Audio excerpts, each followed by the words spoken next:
Seemed like the axle broke and the control arm got bent on this one, and the strut and everything damaged, and probably everything else.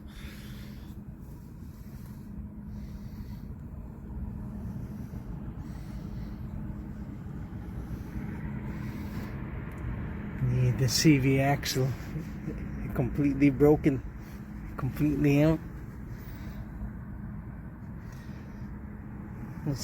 The other piece is still inside the transmission, so I don't think that any of the transmission fluid came out on this.